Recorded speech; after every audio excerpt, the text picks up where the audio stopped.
Senhoras e senhores, sejam bem-vindos a mais um vídeo deste humilde canal, Guibeira aqui, e hoje precisamos conversar a respeito da demissão do técnico do Memphis Grizzlies, Taylor Jenkins. Ele ontem, na sexta-feira pela manhã, após ir para o centro de treinamento normalmente do time do Memphis, acabou sendo demitido. E detalhe, ele foi demitido pessoalmente, ele foi chamado até o escritório do Memphis e demitido. Observação, estamos a apenas 9 partidas de começar a pós-temporada, de começar os playoffs, e o cara é demitido depois de fazer um bom trabalho e levar esse time a ficar com 44 vitórias, sendo o quinto colocado do Oeste, uma conferência super forte, estando ali brigando partida por partida. Inclusive eles vão enfrentar o Lakers novamente daqui uma rodada, eu acho, para pegar um mando de quadra durante os playoffs. Vamos falar tudo que cerca esse movimento duvidoso do Memphis Grizzlies, já que eu acho que eu não vi até hoje na NBA um movimento tão estranho quanto esse. Temos poucas informações a respeito dos motivos que levaram o Memphis Grizzlies a tomar essa iniciativa e qual vai ser o futuro da franquia agora sob o novo comando, além de falar também sobre o futuro do Taylor Jenkins na NBA. Se você gosta desse tipo de conteúdo, considere verificar sua inscrição, deixar o like, ativar o sininho de notificações para receber tudo em primeira mão. E se você quiser estar mais próximo de nós, a turma dos All-Stars, entre para a comunidade de membros, que todos os dias 22 você vai concorrer a um sorteio. Agora, sem mais enrolações, bora começar o vídeo. No vídeo que eu postei ontem a respeito do LeBron, eu recebi um comentário que foi bem interessante, do nosso mano Rômulo Brito 2398. Fala sobre a demissão do técnico dos Grizzlies. Aí o meu mano Len Z2R respondeu: ele está produzindo muitos vídeos, duvido nada que já está produzindo esse aí. E vocês acertaram, eu já estava esperando sair mais informações para poder trazer esse conteúdo para vocês. E começando por essa tela onde vemos o recorde como coach do Taylor Jenkins, ele começou sua carreira como assistente técnico do Atlanta Hawks 2013-14 e ficou como assistente técnico até a temporada 2017-2018, onde ele foi contratado pelo Milwaukee Bucks para ser também assistente técnico, para que na temporada 2019-2020 ele viesse se tornar o técnico do Memphis Grizzlies. Algo interessante da gente tomar aqui de nota da temporada anterior a ele chegar ao comando dessa equipe é que o Memphis tinha draftado Jaren Jackson Jr. e tinham feito uma temporada bem ruim com 33 vitórias e 49 derrotas pelo comando do JB Bickerstaff, ele que está hoje como técnico do Detroit Pistons. Eles ficaram apenas como 12º colocado na Conferência Oeste e tiveram a bênção de conseguir a segunda pick do draft de 2019. Não sei se vocês devem se lembrar, mas nesse draft foi onde eles conseguiram a pick do Ja Morant, o cara que viria a ser o exponente, o franchise player, o rosto da franquia nas temporadas que tivemos depois, e até hoje ele ainda continua sendo o principal jogador do time. Vendo a temporada em questão, que o Taylor Jenkins começou a fazer um trabalho por lá, ele teve 34 vitórias e 39 derrotas, terminaram como o 9º colocado da Conferência Oeste. Não sei se vocês se lembram, mas o Ja Morant foi o calouro do ano, teve uma boa temporada. O Memphis acabou enfrentando um calendário bem complicado quando chegou aquele período difícil que tivemos da pandemia, na qual eles tiveram que jogar na bolha lá em Orlando, e por um calendário um pouco mais apertado e bem mais complicado para o time de Memphis, eles acabaram não tendo muito sucesso naquela temporada. Aqui um dos motivos para ele ter menos tempo para trabalhar e ficar realmente de mãos atadas com a situação mundial, a temporada 2019-2020 não foi muito produtiva, até porque tivemos menos partidas, mas foi uma temporada de desenvolvimento, já que na temporada seguinte, temporada 2021, o time já foi um pouco melhor, teve 38 vitórias e 34 derrotas, ainda tivemos menos partidas, e aqui a gente teve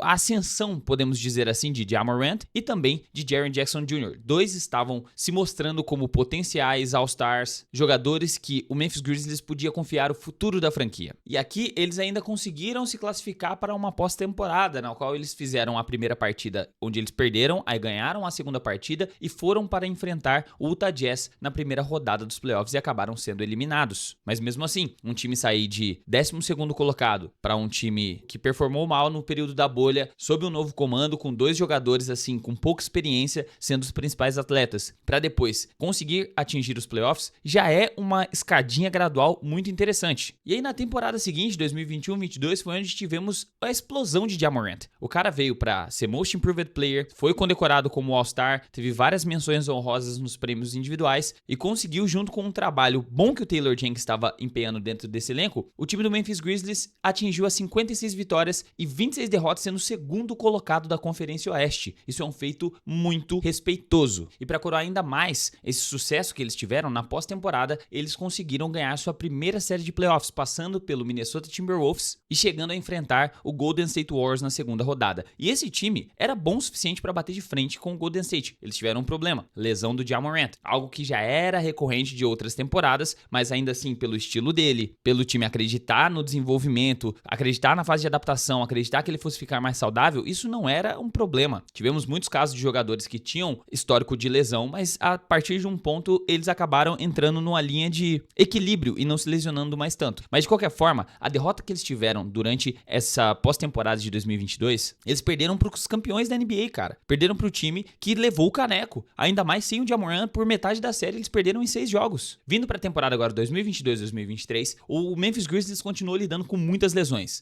Lesões de Santi Aldama, lesões de Ja Morant, lesão de Jaren Jackson Jr. E mesmo assim, tendo que fazer várias adaptações no elenco, eles ainda terminaram mais uma vez como segundo colocado do Oeste com 51 vitórias e 31 derrotas. Outra boa performance de temporada regular. O time estava bem encaixado e o Taylor Jenkins faz um trabalho muito bom encaixando jogadores que inicialmente não tinham um papel relevante dentro da franquia para ocupar os postos de atletas que têm um histórico de lesão. Então, como as expectativas do ano anterior já estavam estabelecidas num nível bem alto, já que eles ganharam uma série de playoffs e acabaram chegando como segundo colocado do Oeste para enfrentar o Los Angeles Lakers, que era um time que foi adaptado ali durante a trade deadline com várias trocas assim de última hora para poder tentar fazer uma boa corrida, com o LeBron ameaçando de aposentar, não sei se vocês lembram dessa época. Ali tivemos o problema, porque mais uma vez o Ja Morant perdeu jogos, mais uma vez eles foram eliminados em 6 partidas, e tivemos aquele capítulo famoso da treta de Dillon Brooks com LeBron James. I Puck Bears, eu não respeito ninguém até eles colocarem 40 pontos, foram eliminados por 40 pontos. E naquela temporada, algo que também não estava sob o controle do Taylor Jenkins foi quando o time começou a debandear. Não sei nem se vocês sabem muito bem desse termo, mas começou a perder a mão. Já que o cara que estava mantendo o nível de armação alto na ausência do Ja Morant durante as lesões, que era o Tyus Jones, foi trocado. O cara que era responsável por uma das melhores defesas de perímetro do time também foi trocado por causa que era um falastrão e a conduta dele fora da quadra foi vista como prejudicial para a equipe do Memphis Grizzlies, que foi o Dillon Brooks falando com o LeBron James toda aquela treta. Aí para tentar substituir e manter o time da mesma forma como eles vinham performando bem nos últimos 2 anos, eles trouxeram o Derrick Rose e trouxeram também o Marcus Smart, que é um outro defensor de perímetro muito bom. Só que para a temporada 23-24 foi uma das coisas mais absurdas que eu já vi na minha vida. Primeiro, que para quem é raiz aqui do canal, lembra da quantidade de vídeos que a gente teve que fazer num curto período de tempo a respeito da treta do Ja Morant. O Ja Morant nessa temporada ele conseguiu me surpreender de uma forma absurda. O cara não podia ver uma câmera ligada numa live de Instagram que ele queria mostrar uma arma, cara. Lá ele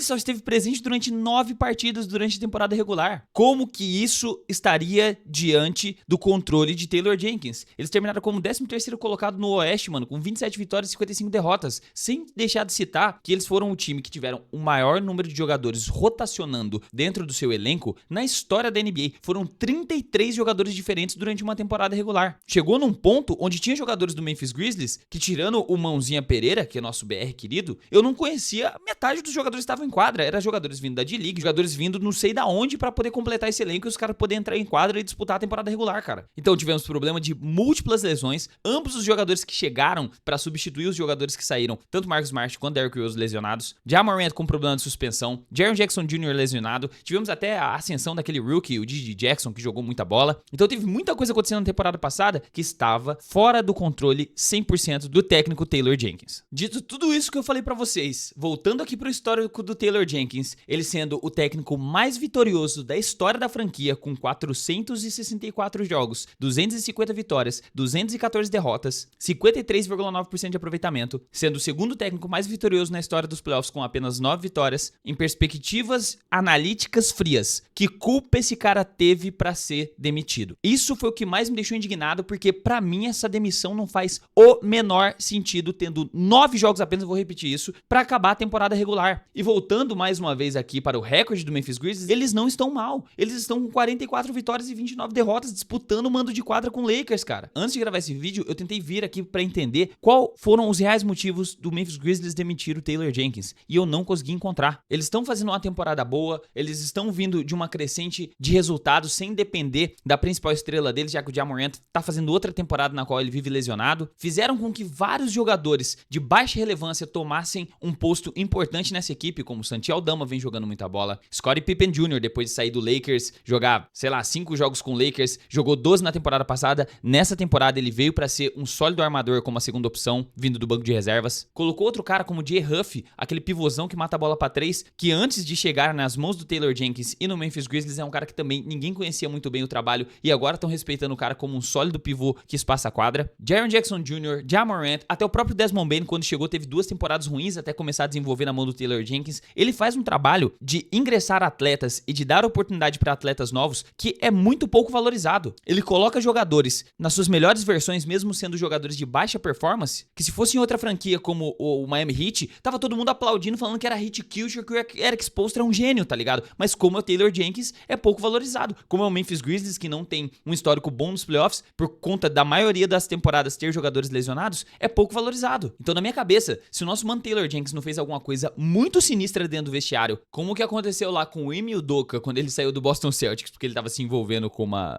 pessoa da staff do time, não tem uma explicação plausível pra você demitir o cara faltando apenas 9 partidas. Aí eu vim buscar mais informações no site do Bleacher Report. A primeira que apareceu aqui foi Taylor Jenkins é demitido pelos Grizzlies apesar da 5ª colocação e cenário nos playoffs da NBA de 2025. Aí tomem algumas notas nesse ponto aqui, como por exemplo, essa foi uma decisão difícil dado o desenvolvimento consistente e tangível de nossos jogadores e o sucesso sobre a liderança de Taylor. Desejo a Taylor o melhor daqui pra frente. Quem anunciou isso aqui foi o presidente de operações de basquete, Zach Kleiman. Eles anunciaram como novo técnico Thomas Izalo, que era o antigo técnico do Paris Basketball, que agora foi assumido pelo Thiago Splitter. E esse cara tem um histórico muito bom e bem vitorioso lá no basquetebol europeu. Foi eleito técnico do ano e tudo mais. Esse tipo de modificação eu esperava que pudesse acontecer caso numa pós-temporada o Memphis tivesse uma performance assim, horrenda. Outro detalhe que eu preciso trazer aqui pra vocês é que antes da demissão do Taylor Jenkins, eles já tinham demitido 6 dos integrantes da equipe técnica do Memphis Grizzlies, inclusive um dos caras que era mais próximo do Ja Morant, que era o antigo assistente técnico. E o novo assistente técnico subiu pra posição principal. E foi esse detalhe que me deixou com uma pulguinha atrás da orelha e tem uma outra matéria pra gente dar uma olhada aqui, ó. Ja Morant teria reclamado sobre o ataque do Memphis Grizzlies antes da demissão de Jenkins. Segundo a matéria aqui, eles estão falando que o Ja Morant não estava gostando das jogadas ofensivas quando ele estava em quadra, porque removia jogadores que ele gostava de jogar no pick and roll, dos pivôs que faziam corta-luz pra ele, geralmente estavam no banco de reservas a maior parte do tempo quando ele estava em quadra. E a situação do Memphis Grizzlies se livrar de todos os assistentes técnicos que o Ja Morant gosta de trabalhar foi um ponto particular, porque parece que eles estão se livrando dos caras que o Ja Morant é mais próximo. E isso surgiu desde antes da trade deadline, que eu falei pra vocês que existia, eu não lembro em qual vídeo exatamente, existia a possibilidade do Ja Morant ser trocado. Aí veio o diretor de basquete, o Kleiman, a público falar que ele não pode culpar os executivos por fantasiarem a troca do Ja Morant, mas ele está introcável, eles vão dar mais tempo pro Ja Morant trabalhar, tanto que ele está sob um contrato de 197 milhões de dólares, por mais 3 temporadas fora essa. Só que tendo em vista o histórico de lesões, a quantidade de suspensões e agora mais essa especulação de que ele pode estar envolvido na demissão do técnico, eu acho que o valor de mercado do Ja Morant já pode não ser o mesmo que era há poucas semanas atrás. E, inclusive saiu mais uma matéria falando aqui que o mercado de troca de Ja Morant é questionado por executivos da NBA em meio à demissão do head coach Taylor Jenkins pelo Grizzlies. Então, eu não sei se vai ser a melhor das experiências lidar com um assistente técnico, tendo em vista o pouco tempo que ele vai ter para trabalhar com a chegada dos playoffs. Então, na perspectiva do Grizzlies, pode ser que isso tenha desencadeado um começo de várias mudanças, e quando chegar a off-season a gente vai ver mais mudanças vindo aí, mais trocas, e quem sabe até mesmo o Ja Morant, pois eles só teriam mais um ano do serviço do Jaren Jackson Jr. e teriam que estender o contrato dele, e ele vai ser apto para um contrato máximo caso ele pegue um primeiro time, um time ideal de NBA, ou então ganhe o Defensive Player of the Year, que ele tem chance de ganhar. Então eu acho que as coisas lá estavam indo bem até vir essa notícia bombástica, e pelo lado do Taylor Jenkins, pelo bom trabalho que ele fez ao longo desses últimos 6 anos, ele não vai demorar até achar outra casa. E digo mais,